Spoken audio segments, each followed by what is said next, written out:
लिखा हुआ है कि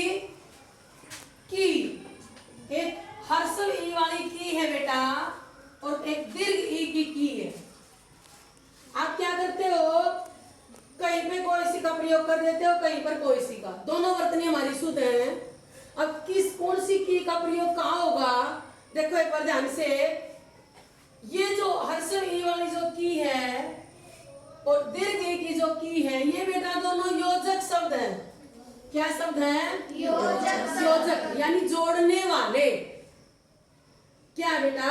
जोड़ने वाले। अब ये क्या जोड़ते हैं, देखो ये हर्षल ई की जो की है बेटा, ये दो वाक्यों को जोड़ता है बेटा।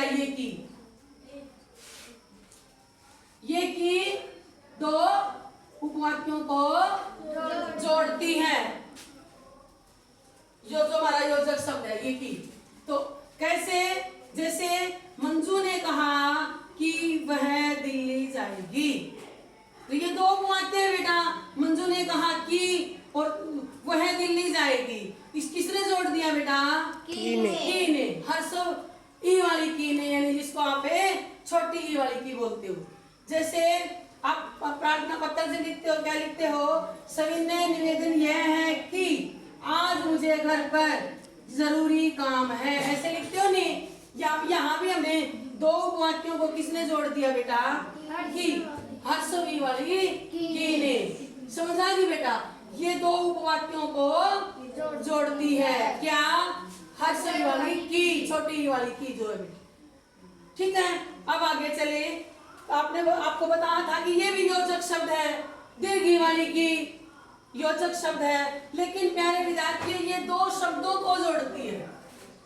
किसको जोड़ती है? दो शब्दों को। दो वाक्यों को जोड़ती है, ये दो शब्दों को जोड़ती है।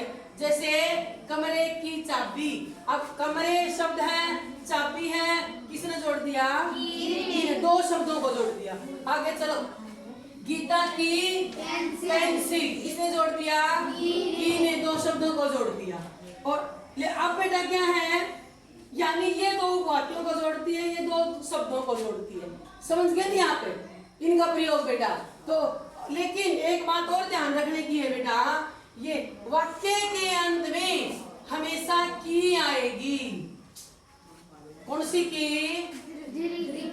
दीर्घ ई वाली की, बड़ी की मात्रा है जिसके ऊपर। जैसे मैंने तुमसे बात की, अगर आप यहाँ पे हर्षल वाली की लगा दोगे तो वो गलत हो जाएगा बेटा। तो वाक्य के अंत में कौन सी की आएगी?